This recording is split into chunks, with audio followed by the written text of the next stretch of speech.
Hi, my name is Mark Skaer. We're here at the Omron Proof of Concept Center in Chicago. I'm here with Airline Hydraulics, and today we're going to be showing you some of Omron's technology.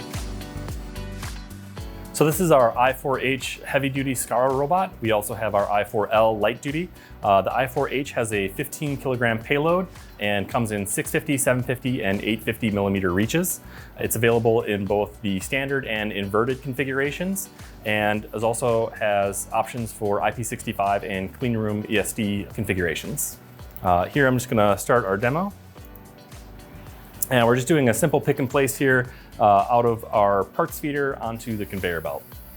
Some other features of the robot, we have the LED ring that shows the status indicator, so whether the robot is running or in e-stop. There's also a screen on the front of the robot that indicates any error messages.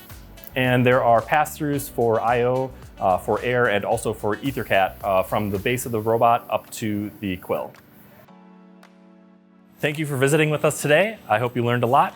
For more information, reach out to your local airline representative or visit us at automation.omron.com.